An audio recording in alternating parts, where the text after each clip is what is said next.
Sino ba o kanino nanggagaling ang dreams and vision? Siguro maganda tanong natin yun, no? Kanino ba? Sino ba talaga nanggagaling? Ako ba ang nangangarap? Sa akin ba nanggagaling ito? Okay, our God is, alam nyo ba that our God is the God of dreams? Ang Diyos po natin ay Diyos ng mga panaginip, pangarap, no, at mga pangitain. Okay, at yung dream na yun ay mangyayari. At ayun na nga, He gives you and I a dream. Siya ang nagbibigay actually ng dream sa isang tao. At yung dream na yun ay mangyayari, pero alam mo ba, importante na dapat prepared ka. Sabi mo nga, prepared. Kasi ang dami namang nangarap pero hindi nangyari. Bakit? Kasi hindi prepared Ngayon, ang gagawin natin today, kaya ako nandito, kasi gusto kong i-share sa inyo kung how to prepare yourself sa dream at visions na binigay at ibibigay ng Lord sa iyo. Para maisa katuparan nito, minsan, kailangan itong dumaan sa isang journey. So, yung mga journey. Di ba? Lakbayin. Ang dreams pala at ang dreams at vision natin, mukhang dadaan ito sa isang lakbayin. Tama ba? Tama ba? At yung journey na ito, yung lakbayin na ito, okay, ay dadalhin tayo sa pinakatuktok, tugatog, di ba? At pwede ring dalhin tayo sa pinakamatinding pagsubok ng buhay natin. No? Yan ang pangarap. Kaya nga siya pangarap No? Kaya nga hindi lahat ay nangangarap kasi mukhang mahirap. Di ba? Kasi it will take us to the highest peaks, but it also takes us to the lowest darkness of the valleys. So if you are a pastor, leader, you're serving in ministry, you're a businessman, entrepreneur, o kaya naman ikaw ay bagong Christians or nandito ka lang kasi you want to receive from the Lord, kaya tayo nandito ngayon kasi I want to prepare you for your dream. Amen? At napakaganda kasi January, nagsisimula tayo, nangangarap tayo. At I want to prepare you for your dream. At hindi ko alam pa kasi kung ano yung dream na ibibigay ni Lord sa'yo, or maybe some of you here, may dreams ka na. At mukhang ibabalik lang ni Lord at i-remind ka lang ni Lord sa dream na binigay niya. So, hindi ko alam no? So, ang goal natin ay ipakita sa'yo at i-prepare sa'yo at i-prepare ka sa pangarap mo. Alam mo ba na ang dreams will go through 5 stages? So, papakita ko po sa inyo yung 1, 2, 3, 4, 5 stages or journey of a dream. Unang-una, tatawag natin birth. Yan, no? Unang-una kasi isisilang yung dream. Pangalawa is the delay. No? Pangalawang pangyayari ay mukhang magkakaroon ng delay. Pangatlo ay death. No? Mamamatay ang isang pangarap. Pangatlo ay magkakaroon ng resurrection. Okay? O kaya mabubuhay muli at ang pinakahuli ay ang fulfillment of your dreams or of your visions. 'Di ba? So, sino dito ang ready na samahan ako sa journey tonight? Sino dito ready? Ready ka na? Amen. Thank you, Lord. 'Di ba? So, alam niyo po ba na ang kwento natin ngayon o ang pag-uusapan natin ngayon ay iikot sa buhay ng isang mananaginip, 'di ba? At kilala siya sa Bible as Joseph the Dreamer. Ayan, tama ba? So silipin natin ang buhay ng isang mama na nagngangalang Joseph. Tapos sa likod anak niya si JJ, tama ba? Yeah, mamaya matutulog na po 'yan, nananaginip na 'yan, 'di ba? Biro lang po, no? But this is a story about Joseph the Dreamer. At in Genesis 37 po, makikita natin, God gave Joseph a dream and that he was going to be great. Di ba?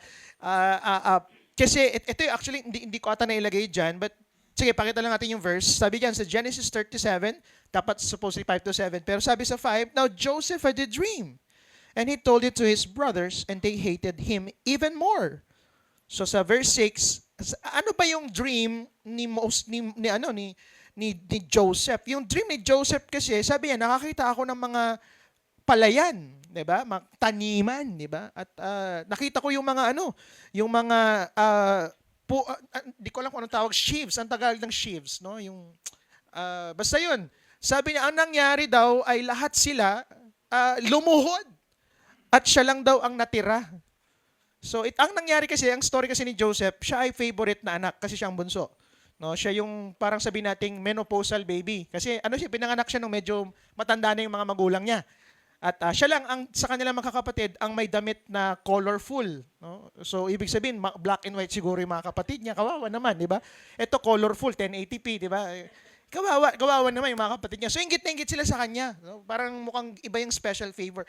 Tapos na naginip pa siya at binigyan siya ng Lord ng isang dream at vision na sinasabi niya ay darating ang araw daw na ang mga kapatid niya ay luluhod sa kanya. Tama ba? Actually, nangyari yan. No? Nung ending na, nangyari yun. No? Lumuhod sila kasi siya ay naging second in command ng Egypt. Okay? So, ayun na nga. At ito na yung tinatawag nating birth of a dream. Yan, pakita natin. The birth of a dream. Okay, next, Gerson. Yan, the birth of a dream. So this is the birth of a dream. Makikita natin na ang dream, kanino galing ang dream? Kay Lord. Galing sa Diyos ang pangarap. Okay lang naman mangarap on our own. Hindi ko naman sinasabing mali yun. Pero iba yung God size at iba yung God-given dreams. At usually, pag God size at God-given dreams, talagang matindi ang pangarap sa atin. At I think mukhang sure Kasi may marami akong nakita nangarap sila, pero mukhang hindi naman angkop sa kanila ito. Kaya hindi nangyayari. Pero si Lord iba So tonight, ang goal ko po, kung wala kang pangarap or wala ka pang vision from God, tonight is the service, is the right place to start having one. I believe, hindi ka alalabas sa lugar na ito na wala kang dreams at wala kang visions from the Lord. Are you excited? Diba? Okay? At dalangin ko na isisilang ang mga pangarap at buksan ng Diyos ang iyong mga mata to see visions from Him in your life. So sa pagpapatuloy ng kwento ni Joseph po, sobrang selos, galit at gustong patayin ng mga kapatid niya si Joseph. Galit na galit sila sa kanya. Diba? Ano bang problema, Kuya Joseph? Ba't galit na galit sa yung mga kapatid mo? Diba? Ay, hindi pala, no? Si Dandan, galit na galit, diba? Si Dave, hindi ko alam, bakit, hindi, biro lang, Bakit kaya sila galit? Pero yun na nga, dahil sa kanyang dreams, no? Dahil, ayun na, inggit na inggit sila sa kanya. At alam niyo ba na binalak siyang patayin ng mga kapatid? Okay? At ang nangyari po, instead na patayin, tinapon na lang siya sa isang pit o kaya balon, di ba? At nung nagsisigaw siya, ligtas niyo ako, ganyan-ganyan, may nakita silang dumadaan na papuntang Ehipto. Ang ginawa nila, binenta nila si Joseph sa Egypt. So sige, benta na lang natin to si Joseph, di ba? Kasama niya si JJ, tama ba? May dala-dala sigurong walis, no? Di ba? At yun na nga, ang nangyari ay naging alipin po sila. No? At ang tawag natin dito is the delay of a dream.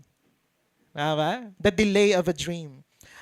Alam niyo po ba that as soon as your dream is birthed, it immediately suffers a delay. The moment naka-receive ka ng dream, kasi ang problema natin minsan, especially Pilipino, gusto natin agad-agad andun na Gato gagawin ko ayun na, gusto natin ganun kagad di ba? In large year, gusto mo, grabe na talaga yung mangyayari. Yun ang problema natin. Madalas, pag may nakaka-receive tayo ng visions, ng dreams kay Lord, alam nyo ba, unang-una nangyayari ay dumadaan ito sa isang delay. It suffers a delay. Things may not go as you had hoped. It is not what you have expected. Kasi, sino pa dito magmula nung na-experience natin, yung na-receive natin, yung vision kanina, ang dami nang nasa isip mo.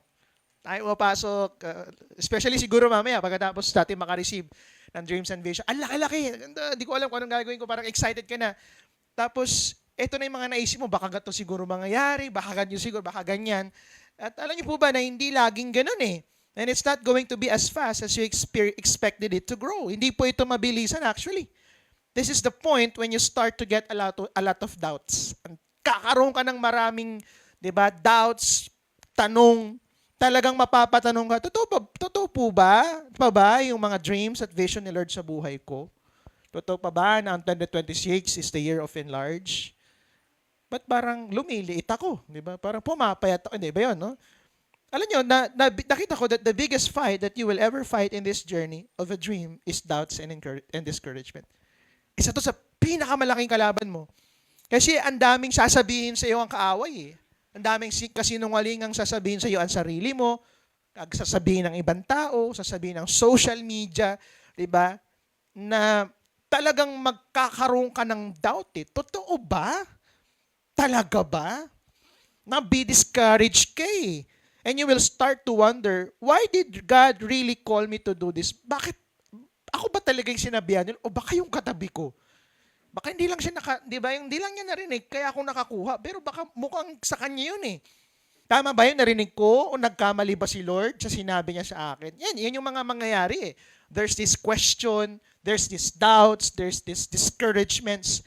Di ba? And naalala ko, when Jesus was in the wilderness, Okay, tinempt siya ni Satan, tama po ba? At kung i-recall natin yung sinabi sa Bible, sinabi doon na ang sabi ni Satan sa kanya, kung talagang anak ka ng Diyos, no, gawin mong tinapay, munay, sabi ni Daddy, di ba? Itong bato, di ba? Yung temptation ay hindi patungkol sa gutom. Tama ba? Hindi niya tinetest si Lord kung gutom, hindi. Tinetest niya kung anak ba talaga siya ng Diyos, i-prove mo. Tama ba? Pinapaprove niya eh.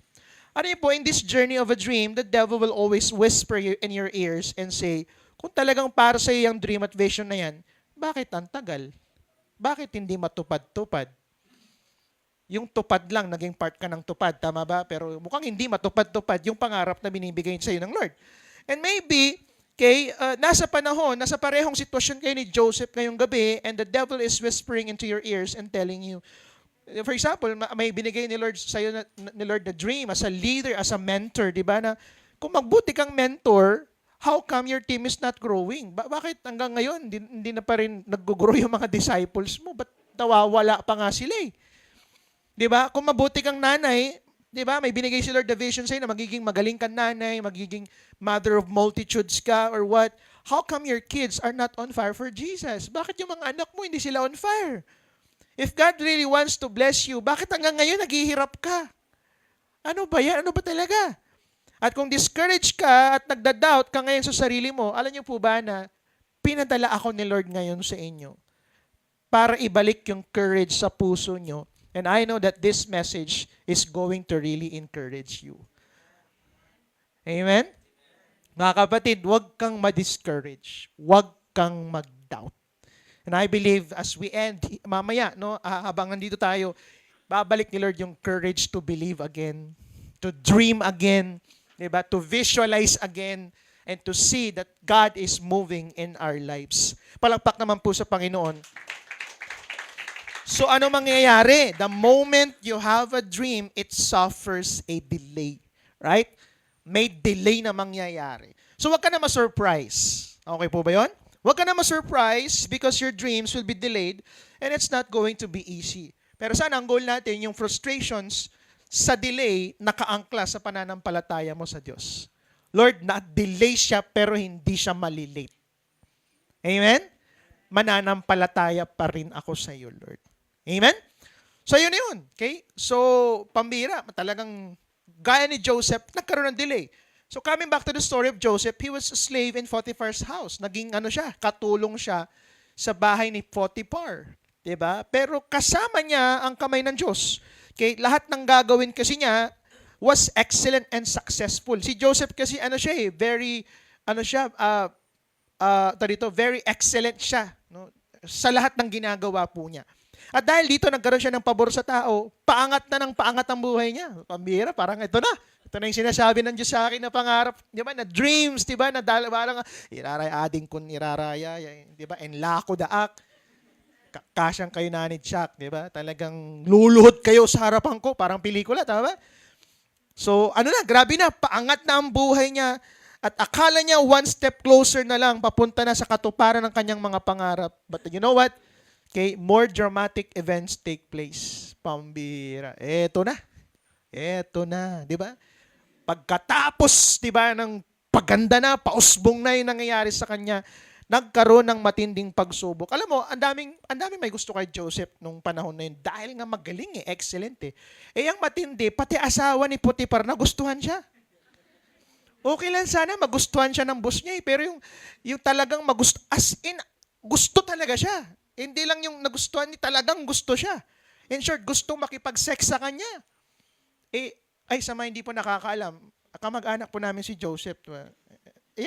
Gandang lalaki si Joseph. Kaya Joseph, tayo ka nga. Parang ganyan, no? Pero mas malaki ang katawan. Talagang, ang ganda lalaki po ni Joseph. Sa totoo lang, no? Ang ganda lalaki ng taong ito. So, pambira, naglalaway yung asawa ni Potiphar. Di ko alam, ano bang ginagawa ni Joseph pag naglilinis siguro, di ba? Parang, kilatan eh. Diba? Sabi ni Potiphar, agaylatan eh. Diba? Sheesh! Di ba? Talagang amazed siya eh. So, nangyari po, nagtangka siya, no, na, sa Tagalog yung na isiduse. Tapos tagal seduce. Ah? Akitin. No? Inakit niya ngayon. Di ko, tut, tut, tut. Siguro ganun, di ba? Sumayaw sayaw, nagsuot-suot siguro na kung ano. Tun, tun. Di, wag na lang, no? Talagang gagawin pa talaga, no? Ang bira naman yan. So, inakit siya ngayon. Itong si Joseph, man of integrity, eh. No? Talagang, di, boss kita, eh. Di pwede, may asawa ka, eh. So, anong ginawa niya? Tumakbo siya. Okay, Joseph kept his integrity and ran away. Diba? Sa panahon natin, ang ginawa niya, blinak niya. Blinak. Tapos ni-report niya. Ganon siya. Talagang para hindi na makalapit eh. So ngayon, dahil wala siyang nakuha kay Joseph, ang ginawa niya, binaliktad na lang niya yung kwento. Kasi ang nangyari, si Joseph po ay, nahubaran ni Potiphar. So, hubad-hubad siya. Nakita rin yung mga damit niya. So, ang kwento niya, gusto daw siyang i-rape. Pambira, binaliktad ngayon. Diba? So, ang nangyari, instead na paganda na ang buhay ni Joseph, okay, ito ngayon na naging way, no, na siya ay itapon sa kulungan. Paangat na eh. Andun na eh. So, nung akala ni Joseph na magiging maganda na ang lahat, na isang step na lang, malapit na siya sa dream niya, now the dream is over. Dahil sa maling akusasyon ng isang babae. And this is the third stage na tinatawag nating the death of a dream. Amen? Namatay na yung pangarap. Sino ba namang mangangarap pag nasa kulungan na? Na po ba? Kaya nga pag nasa kulungan tayo, ginagawa natin, ini-encourage natin sila eh. Pinagpipray natin sila eh. Talagang matindi ang pinagdaanan ng mamang ito. And you know what? Joseph had a dream from God. But even the dream of God had to go through a delay in death. Maging pangarap ng galing sa Diyos, visions and dreams, kailangang dumaan sa isang delay at sa isang kamatayan. Alam niyo, even si Jesus po, kailangan niyang mamatay sa krus. Tama po ba? If you want resurrection, you need to go through that. What tayo magagawa? Sometimes, our dreams go through death. But a lot of times, ang problema sa ating mga Kristiyano, akala natin, kapag bigay ng Diyos ang dreams at visions, sigurado po protektohan niya at sigurado magpo-provide siya para dito. Hindi ko naman sinasabing hindi siya magpo-provide. Hindi ko sinasabing, pero ang problema sa atin, di ba, akala natin talagang, ganun talaga na walang mangyayari hindi maganda kasi bigay ni Lord yun eh. But you know, sometimes, that's not how God works. Why? Because God will allow our dreams to die so that in the process, we learn to trust Him and put our faith in Him. Minsan, i-allow ni Lord na mamatay yung pangarap mo, madelay yung pangarap mo, para ipakita sa'yo na kailangan mo siya. Kasi yung problema sa atin minsan, excited lang tayong mag-receive. Tapos pagka-receive mo, pambira, gumawa ka ng lahat ng ways para matupad yung dream. Sabi ni Lord, ba't mo ko iniwan? Wait lang. So, ano gagawin ni Lord? Pambira, talagang i-delay ni Lord. O minsan, baka ibabaon niya muna ito sa kamatayan. Mawawala muna yung dreams para bumalik ka sa Kanya. And you will learn to trust and put your faith in Him. Amen? God does allow our dreams and visions to die sometimes so that we can die in our selfishness. And say, Lord, it is no longer I that live, but Christ that lives in me. And the life I now live, I live by faith. Kanta ng ganon, di ba? Lord, hindi na tawarin mo ako, Lord. At yun ang prayer ko. Sana dumating sa point. Maybe some of you here, may mga dreams ka na binigay si Lord. May mga visions na. Pero along the way, namatay siya eh. And maybe, kaya siya namatay kasi nagiging selfish ka na. At sabi ni Lord sa'yo ngayon, anak, bubuhayin natin yan. Pero gusto ko mamatay ka muna sa sarili mo. Kasi mukhang makasarili na eh. Selfish na siya eh. Kasi si Lord gusto niya kapag umaangat tayo sa buhay, blessing tayo sa iba, at nagbibigay glory tayo sa pangalan niya. Amen? So I think that was what Joseph was experiencing. And in his encounter from the promise to the palace, there was a journey in between. Sabi nga po dito, Genesis 37:18-20. Can we just read? Now when they saw him afar off, even before he came near them, they conspired against him to kill him. Then they said to one another, Look, this dreamer is coming.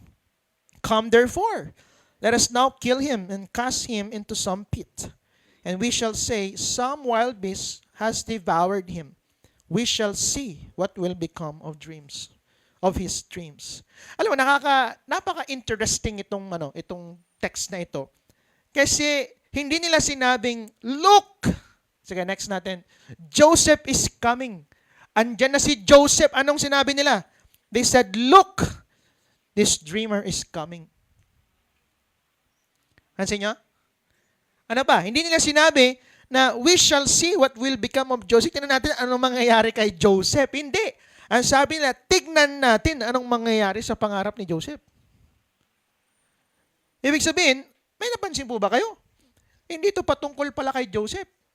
Kaya siya kinakawawa, kaya inggit, kaya siya gustong ipapatay because it was about his dreams.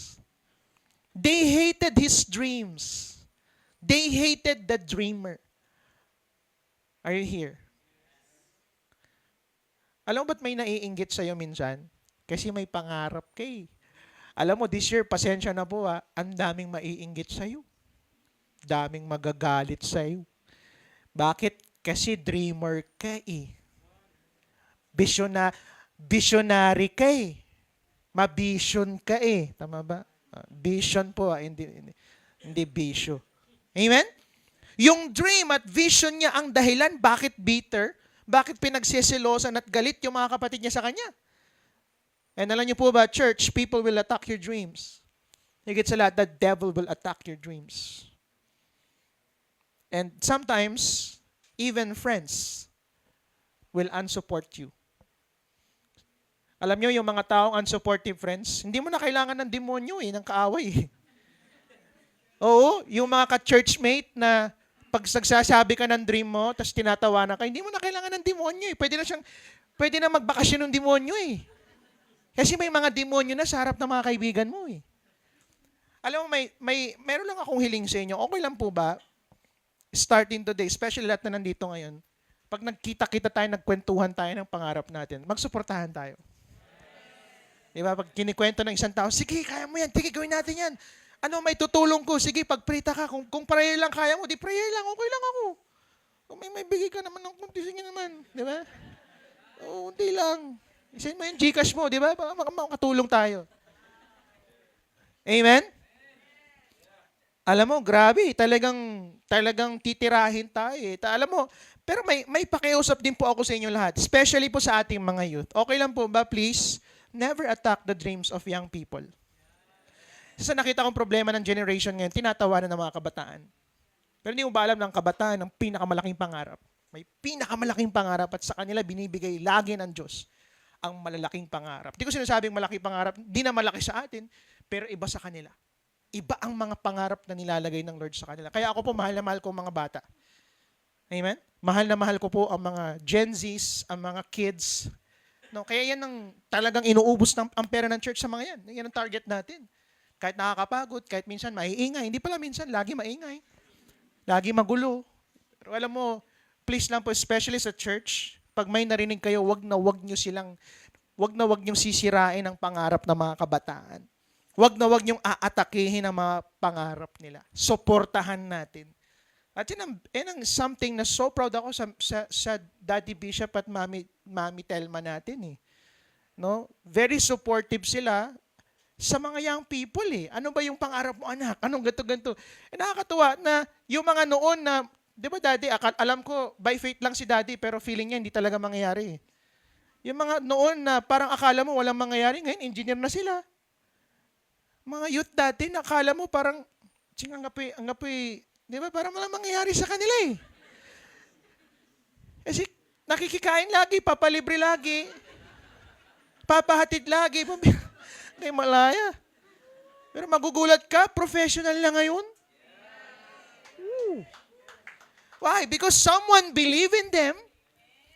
Pwede po ba gawin natin yun, especially mga bata? Ganito po, di ba? Amen? Ayan, yung mga Gen Z, alam nyo, mahal na mahal ko yung mga Gen Z. Alam nyo po ba na bakit ko na ba kanina? Na this year, magbubukas tayo ng Sunday service, ang mag-handle po Gen Z. Gen Z. Sunday service, hindi youth service ha. Sunday service. Ang tutugtog, Gen Z. Kakantas, Gen Z. Magpipreach in the future, Gen Z. Mira, magugulat kayo. Baka mas matindi ang simbahan nila kaysa sa atin. Pero hindi ako masasaktan. Bakit? Masaya ako. Kasi sila ang fruit of our labors. At I believe secured ang next generation. Amen? Pero sana po attend naman kayo sa mga ibang service. Baka attend na kayo sa Gen Z service na. Tama? By the way, yung bubuksan nating bagong service ay Gen Z Vibe. So wag kayong, antuya mo, singa kaway, pasensya na po, ganun talaga ang gagawin namin. May mga ano yan, may kakaiba talaga, pati mga tugtog nila. Kasi yan ang Gen Z eh, tama po ba? Siguro magka-crop top din siguro ako pag magpipreach, di ba? Ganun, Gen Z eh, di ba? Pasensya na, wag na lang natin ila-live, di ba? Baka makita nila, di ba? Mukhang kailangan ko magpa-abs yan, no? Kasi parang pangit, no? Wag naman siguro, Lord, patawarin mo ako, hindi na pala. Mamira, alam mo, malaki ang pangarap ko at alam ko malaki ang pangarap ni Lord sa mga Gen Zs natin. I'm so excited. Amen. Woo! Palakpakan natin ang mga young people. May malaking gagawin si Lord sa kanila. At alam nyo ba that this is their generation? Tayo po ay nakikisama lang sa henerasyon ng mga Gen Zs. Sino yung mga namamayagpag ngayon sa politika? Mga Gen Z. Sino yung mga namamayagpag ngayon, di ba, sa social media? Mga Gen Z. Huwag nyo sila malilitin. At yan ang gusto ko mangyari sa Lighthouse. Amen? And you know what, Kay? Ayun na nga, sana tayo? Ayun, no? Some of you here, your dreams are being attacked now. No? Maybe some of you may dreams ka na. Sino po dito, aminado ka, inaatake ka dahil sa mga dreams na binigay ni Lord sa'yo? Sa mga visions na binigay ni Lord sa'yo. Ang bihira, daming atake. Di ba? But perhaps you can rejoice in the fact that you are being attacked right now because you are not an ordinary person, but you are a dreamer. Inaatake ka kasi dreamer, Kay. Woo! And I'm so excited. Kaya ka tinitira ng kaaway? Kaya tinitira yung kanang tao kasi dreamer, Kay. There is a dream on the inside of you. You are the dreamer that God needs on earth. And you are the dreamer who sees what God wants to be done on earth.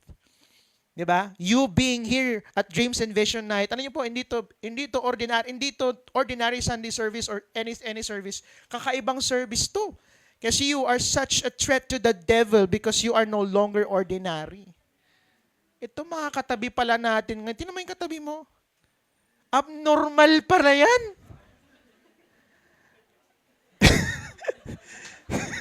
Bigla ka, no? Hindi, ibig sabihin, abnormal yan eh. Hindi ordinary yan. Air condition yan. Tama ba? Hindi pala.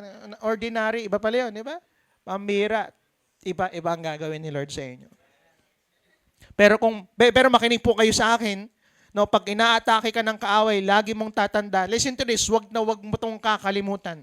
Dreams may die, but dreamers don't die. They may kill the dream, but don't let them kill the dreamer in you. Alam mo, pwede nilang patayin yung dreams mo, Adrian. Ha? Pero ngaya na mamatay yung dreamer inside of you. Darating yung time, yung mga tao, papatayin nila yung dreams sa'yo. Na, di mo kaya, wala kang kwenta. Sino sabi magagawa mo yan? Di ba? Papatayin nila yun. Pero wag mo hayaan na mamatay yung dreamer inside of you. Maaring patayin nila yung dreams ko, pero hindi niya mapapatay yung dreamer inside of me. Alam niyo po, si Joseph, mukhang namatay talaga yung dreams niya. Pero hindi namatay yung dreamer inside of him. Tanong sa akin, bakit? Kasi nakakatuwa, nag-i-interpret pa siya ng mga dreams ng iba. Actually, wala siyang pangarap. Parang, dito lang siguro ako. Pero makikita mo na hindi namatay yung pagiging dreamer niya kasi nag-i-interpret pa rin siya ng dream ng iba. Kasi kahit nandun pa rin siya sa kulungan, nag-i-interpret siya ng dream ng iba. Pakinggan natin to. When the church is, ayan nga, no? Okay, you know doubting Thomas? When Jesus resurrected and appeared to his disciples, lahat sila naniniwala except kay Thomas. Sabi ni Thomas, pag nailagay ko lang yung kamay ko doon sa butas nung pinagtusukan ng kamay ni Jesus, maniniwala ako. Pero kung wala, hindi ko siya makita, hindi ako maniniwala. Nakakatuwa kasi nung muling nagpakita ang Diyos sa kanila, ang unang hinanap ni Jesus, si Thomas. Mang Thomas talaga to, no? At sabi niya, Thomas, tingnan mo tong scars ko. Tingnan mo yung sugat ko. At nung nakita niya, nagluhod siya at sinabi niya, Lord, naniniwala na ako. Alam mo, sometimes pala, it is not your success, but your scars that will lead people to believe. Kaya minsan, wag kayong magtampo kay Lord na nagkakaroon tayo ng scars because of our dreams. Mga hinanakit minsan, alam mo yun, mga masasakit na pangyayari sa buhay na parang, grabe nun to. Bakit? Kasi yung mga scars na yan ang maglilid sa tao na maniwala na totoo ngang may Diyos ka, di ba, na nagbibigay ng dreams at visions sa iyo. For Jesus, it was His scars that saved us. Personally, alam niyo po, ako rin personally. No, nakikita niyo ako ngayon, grabe, diba? Parang ganda, ganyan-ganyan. But it was really my scars in ministry that became my strength. Actually, it is your scars in your life that gives you strength to where you are now. Right? Bakit ganyan ka ng nanay? Kasi may mga scars ka eh. Bakit ganyan ka na sa trabaho? Bakit ganyan ka na ngayon? Bakit kasi ang dami mong daladalang scars na nagdala ngayon sa iyo, kaya ka napalakas at nagpapatuloy ngayon. Our scars, our battle wounds, they are not a shame. Hindi ito kahihiyan. Because God will use our scars. Darating ka dito, isang araw, atayo ka dito sa stage, magsishare ka, magugulat, kikikwento mo yung mga battle scars mo, mga scars mo sa buhay, sharing. And God will use that to be a testimony. Diba? Na itong mga bagay na ito ang ginamit ng Diyos para dalhin ka sa pangarap ng Diyos sa buhay mo. Sabi nga ng 2 Corinthians 12 verse 9, said to me, my grace is sufficient for you, for my strength is made perfect in weakness. Alam mo ba na yung kahinaan natin ay ang kalakasan ng Diyos sa buhay natin? Kaya wag kang mahiyang magsabi kay Lord, Lord, di ko na kaya. Wag naririnig ng Lord yon na sinasabi mo, di ko na kaya. Pambira, eto na. Palalakasin na kita, anak. Pero pag ang yabang-yabang mo, Lord, kaya ko na to. Yun na, sige, kaya mo na. Amen? Sa kahinaan natin, dun mas nagiging malakas ang Diyos sa buhay natin. Palakpakan natin ang Panginoon. And so, from the death of the dream, came the resurrection of the dream. Di ba, namatay na yung pangarap eh. Mukhang ngayong gabi, may i-resurrect si Lord. Di ba? Na dream inside of you. And it was the scars that save us. It was the scars that turn it around. So after ng death comes, of your dreams, comes the resurrection of the dream. So balikan natin yung story ni Joseph. So nasa prison po siya, may mga kaibigan po siya. Okay, ito po yung butler at baker ni Pharaoh. Okay po ba? Nasa prison din sila. At one day, may mga dreams yung dalawa at in-interpret ni Joseph yung dream. No? Sabi ni Joseph, pasensya ka na, baker, kasi mamamatay ka. Nanaginip sila eh. Pero ikaw, butler, congratulations. Kasi i-restore ka sa position mo, katabi mo si Pharaoh. At ayun na nga, ang nangyari, yung pangarap, yung dreams at yung interpretation of dreams ay nangyari. So ano nangyari? The chief butler was restored to the king's side. At ang sabi niya kasi, pag ako ay umangat-angat at nangyari ito, ay hindi kita makakalimutan, nakalimutan si Joseph. Kinalimutan niya si Joseph. Okay po ba yun? Pero itong matindi, okay, hindi nila alam, bagamat nakalimutan siya ng butler, hindi nila alam, hindi siya nakalimutan ng Diyos. I have a good news. Pwede makalimutan ka ng tao, pero hindi ka makakalimutan ng Diyos. Amen? God is moving behind the scene. One day, si Pharaoh naman ang nanaginip. Okay? At walang makapag-interpret. Ito kasi ang matindi sa panaginip niya, hindi niya alam panaginip niya. Okay lang sana sabihin mo, diba, i-chat ko dun type ko sa chat GPT, what can you say about this one? Explain niya eh. Ang problema, hindi niya alam ano yung dream niya. At gusto niya ma-interpret ito at nakakatawa kasi alam ni Joseph, diba? And ayun na nga, ano nangyari? Okay, one day, diba, naalala ngayon ni butler, diba? Wait lang, may kilala ako si Joseph, no, taga Lighthouse. Nag-i-interpret niya ng dreams kasama ni JJ. Diba? Sama lang si JJ, tama ba? Interpreter yun ng dreams. And so, he got Joseph out and Joseph wisely interpreted the Pharaoh's dreams. At na-impress yung Pharaoh na ang ginawa niya ay, di ba, pinatanggal niya sa kulungan at nilagay niya sa palace para maging in charge or second in command. Now, because Joseph interpreted the butler's dream and made his dream come true previously, naalala niyo yun?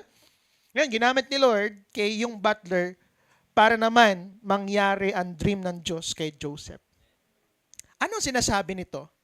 How do you resurrect your dreams? Paano ko mariresurrect yung dreams ko? Simple lang. You gotta make the dreams of others come true and God will make your dreams come true. Ulitin ko, make the dreams of others come true and God will make your dreams come true. Ayun yung problema sa atin kasi nangangarap tayo, may dreams tayo, pero lagi puro sa atin. Alam mo si Joseph, mukhang nawala na yung dreams sa kanya eh. Pero ginamit pa rin siya ng Lord para tumupad o tuparin ang pangarap ng iba. Alam mo, isa sa pinakamagandang gawin natin this year, aside from doing what God wants us to do, is to be a help to someone that may dreams din. Diba? Maging tulong din sa kanila. Hindi ko naman sinasabing tutulungan mo sila ng malaking bagay, pero yung at least makatulong ka lang. Pwede ba natin gawin yun? Na may nagsishare sa ako, madalas ko po sinasabi yan pag may manang sabi sa akin, Reb, ganitong plano ko, ganitong ganyan. Sige, anong may tutulong ko? Diba? Pero lagi kong sinasabi na wala akong malaking pera, pero I can give. I can help. Pag-usapan natin, ano bang dream mo? Ano bang pangarap mo? Okay? Amen?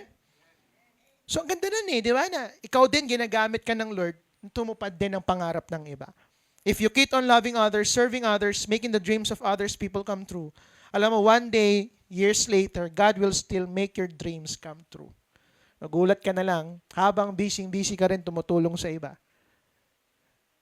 itinutupad na ni Lord yung pangarap mo o pangarap ng Diyos sa buhay mo. Palakpak naman sa Panginoon Diyos.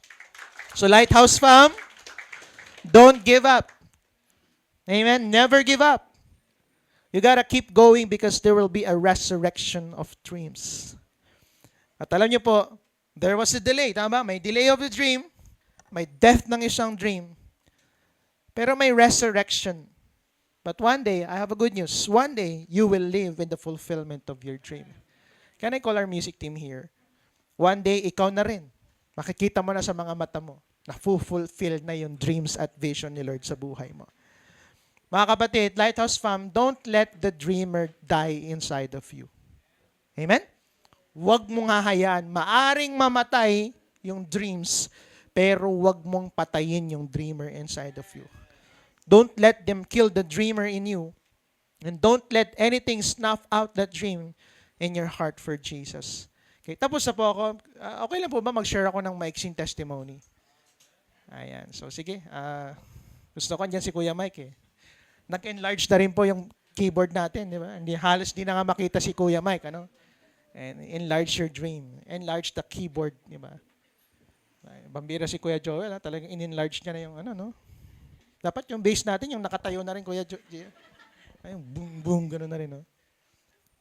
Amen? So, konting testimony po, maiksi lang po. Actually, maybe some of you are asking, Reb, nangarap ka rin ba sa Lighthouse? May dream ka ba sa Lighthouse or what? Actually, itong dream na ito na maglingkod kay Lord ay nagsimula po ito, wala pa ang Lighthouse. I remember when I'm still fourth year college. Okay, ang nangyari po ay minute kami ng daddy ko at mami ko sa isang hotel at kinausap kami doon, anak, ano bang gagawin ninyo sa buhay ninyo? Kami mga pastor, pero hindi naman namin na-expect na kayo ay maglilingkod din. Pero ang hiling ng namin ngayong gabi ay before kayo matulog, ask nyo si Lord, ano ba ang gagawin ni Lord sa buhay nyo? At I just remember during that night, I was really crying kasi ako po ay graduating ng BSIT, ng Bachelor of Science in Information Technology. At there was a work waiting for me, no, sa Baguio, no, sa hindi ko alam kung BTO, Metrobank ba 'yon? I think Metrobank. At very maganda yung salary, no, kasi IT kami, ano. But I turned that down because that night I heard from God na just like what happened to your dad and mom, I'm gonna also use you to continue the ministry. So, I envision myself, binigay ni Lord yung vision na ako din, naglilingkod ako. At tutuloy ako no, sa ministry na pinagkatiwala ng Lord sa daddy ko. So, that was the start of a dream. So, pakita natin yung picture, Gerson. So, yan ako. Yan si Kuya Mike. Yan si Bishop Manny. Ito yung unang-unang na-meet ko si Bishop Manny. Ito po. Parang tumanda si Bishop. Ito si Joseph the Dreamer. Ayan. Hindi pala, si Kuya Joseph pa rin yan. Nakakatawa si Kuya Joseph. Pagmula noon, kasama ko na yan, di ba? Hanggang ngayon.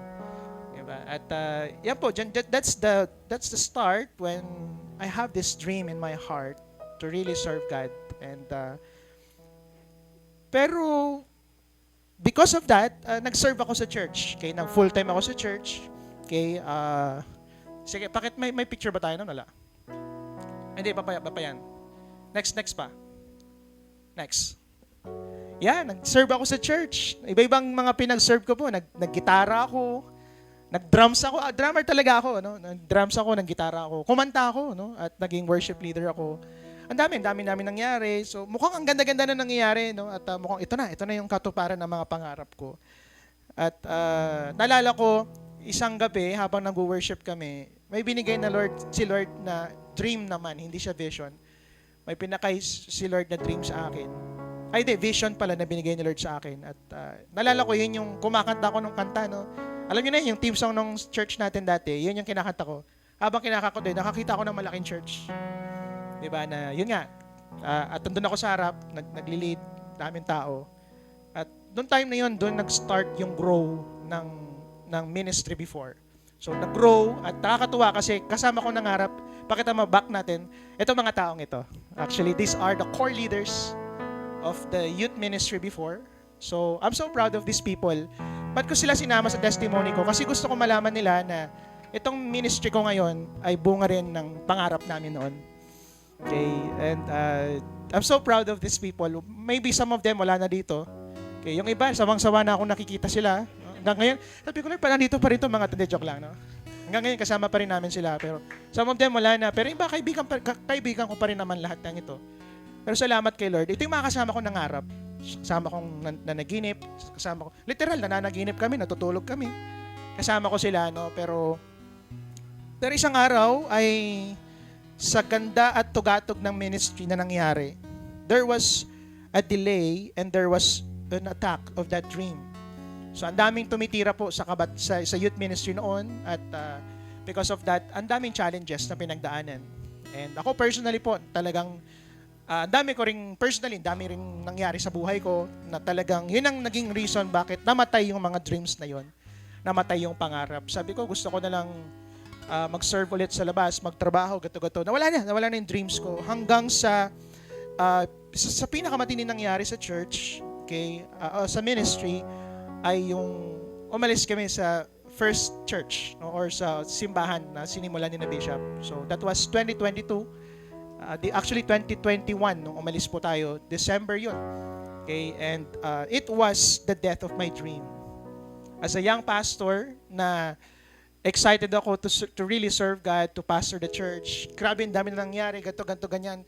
Ang dami dito, nakasama ko kayo, tama? Ang ganda, talagang sobra. Akala ko pabulusok na, grabe na mangyari. Hanggang sa dumating ang death of the dream. And during that time, sabihin ko sa inyo, I was not diagnosed, but I can say to myself na talagang nakaranas ako ng depression. Ako yung isang taong malaki ang pangarap ko sa ministry, pero namatay lahat ng dreams ko. Sabi ko, mukhang walang may believe sa akin, mukhang hindi ko talaga kayang magpastor. Hindi ko deserve maging pastor. At ang dami. Kasi ang dami ko nare-receive, dami ko mga attack sa akin. Talagang hindi na talaga mangyayari. So nung nag-start po ang Lighthouse, I know you can sense na mukhang walang pupuntahan ng church, right? Wala tayong service, wala tayong church, wala yung place. Natin alam ang gagawin natin. Magulo. Kasi nga, ayun nga, wala rin akong dream, wala din akong pangarap. But I really thank God kung nakikinig yung asawa ko ngayon sa online. Nakakatuwa kasi because I have a wife who's very supportive to me na nag-decide siya, punta ka ng Singapore. Sabi niya, gumastos po yun na. Marami siyang tinap na people, dami-dami. At nung time na yun, sa totoo lang, papakita natin yung picture. During this time, I think this is 2023, that's the first time na bumalik yung dream, na resurrect yung dream na binigay ni Lord sa akin. Literally, I was crying for 5 days. And God is telling me, anak, maraming nag-doubt sa'yo, maraming mga problema na pinagdaanan mo, daming trials, but I want you to know that I am now resurrecting that dream.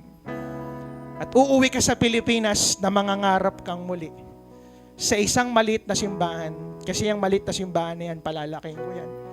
Gagamitin ko yan. And one day makikita mo yung fulfillment ng dreams na binigay ko sa'yo. Nakakatuwa kasi from very big church, ando tayo, 20 yung maximum na pinakamarami.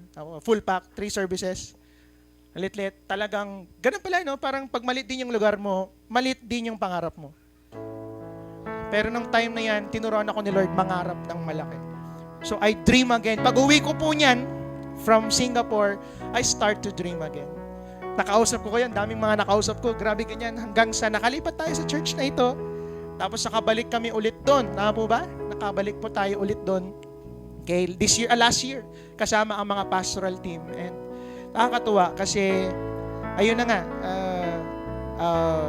grabe yung ginawa ng Panginoon.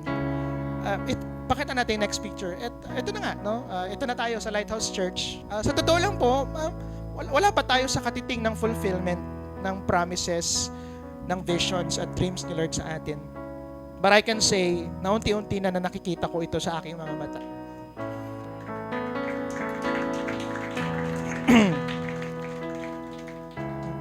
Gerson, pakita mo yung pinaka-last PowerPoint. And maybe you're asking me, Reb, ano ba ang dream ng Lighthouse? What's the dream of Lighthouse? Ito ba ang dream ng Lighthouse? Lighthouse dreams and vision is to see a multi-generational church walking together, serving side by side, loving God, loving people, making disciples, reaching out generations.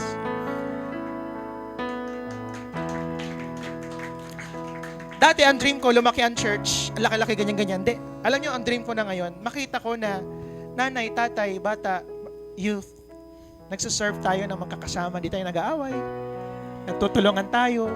And I'm really proud of it. I'm really proud of this church because I see nanay, mahal ang mga youth, di ba? Nililibre ang mga youth, nagtutulungan sila.